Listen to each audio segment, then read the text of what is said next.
আমরা টোটাল মুসলিম সম্প্রদায় আমরা আজ থেকে ওয়াদা করি যে আমরা টোটাল গরু আর মোষ খাওয়া আমরা বন্ধ করলাম।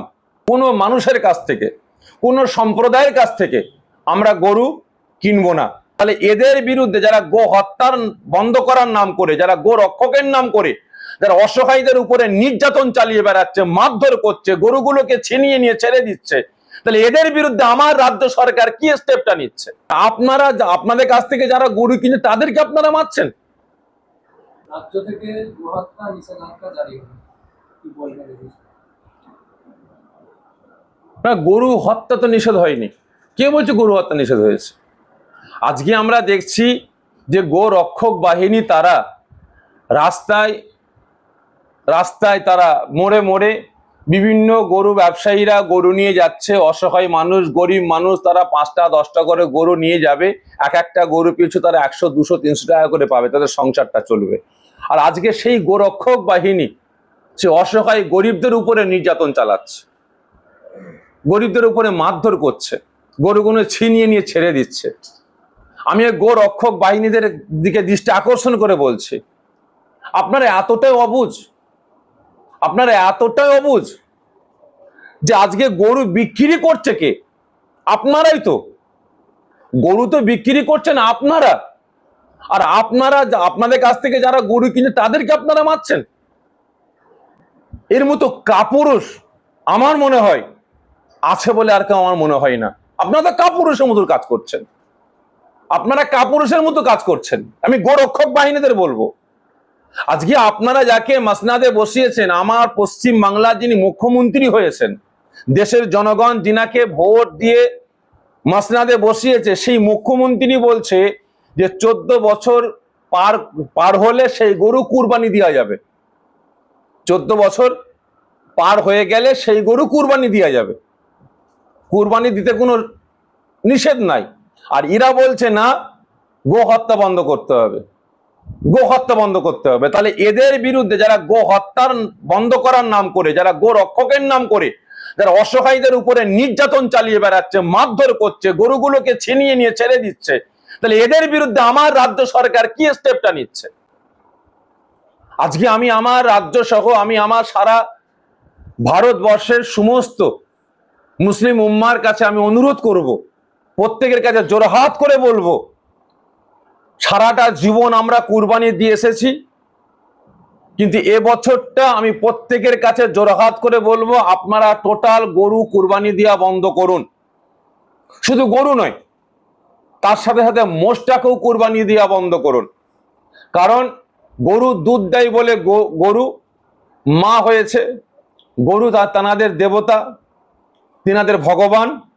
এবং গরুর দুধ যেমন উপকার, গরুর দুধ যেমন প্রত্যেকটা শ্রেণীর মানুষ যেমন বিভিন্ন কাজে ব্যবহার করে, ঠিক তেমন মোষের দুধটাও সে একই কাজে ব্যবহৃত হয়।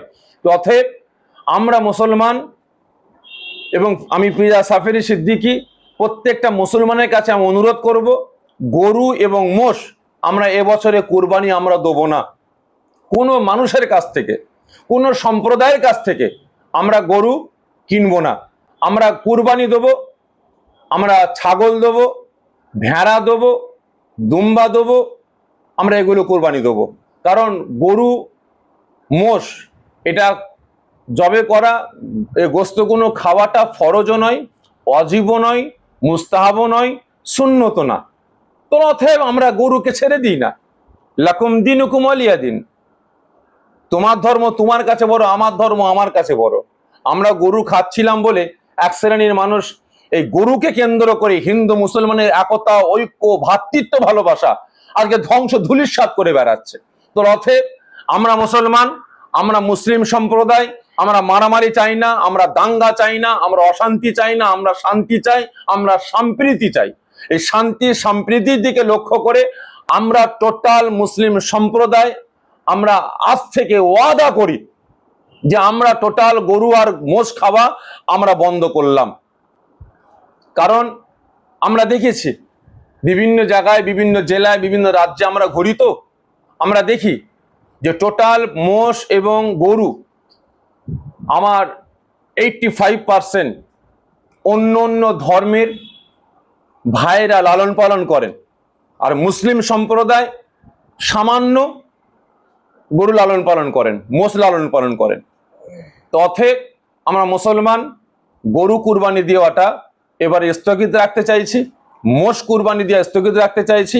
এবং তার সাথে সাথে আমি এটা অনুরোধ করব, আমি আমার দেশের সমস্ত মুসলিম উম্মার কাছে অনুরোধ করব, আমি আগামী সোমবার না হলে মঙ্গলবার ডিএম সাহেবের কাছে গিয়ে, ডিস্ট্রিক্ট ম্যাজিস্ট্রেটের কাছে গিয়ে আমরা ডেপুটেশন জমা করব যে গরু আর মোষকে অবিলম্বে এ দেশের জাতীয় পশু হিসাবে স্বীকৃতি দিতে হবে, সম্মান দিতে হবে। ঠিক তেমন আপনারাও আগামী দিন থেকে প্রত্যেকটা যারা আমার রাজ্যের যেসব সংগঠন আছে, আমার দেশে যেসব মুসলিম সংগঠন আছে, মুসলমান নেতারা আছেন এবং বিভিন্ন সংগঠন আছে, প্রত্যেকটা সংগঠন, প্রত্যেকটা দলের, প্রত্যেকটা ইমামদের আমি অনুরোধ করব, আপনারা প্রত্যেকটা জেলায় জেলায় গিয়ে আপনারা ডেপুটেশন দেন, আমরা আন্দোলন করি যে আমাদের একতা, ঐক্য, ভ্রাতৃত্ব, ভালোবাসা রক্ষার স্বার্থে গরু আর মোষকে অবিলম্বে এ দেশের সম্মান দিতে হবে, জাতীয় পশু হিসাবে স্বীকৃতি দিতে হবে। তাহলেই দুধ কা দুধ, পানি কা পানি হয়ে যাবে।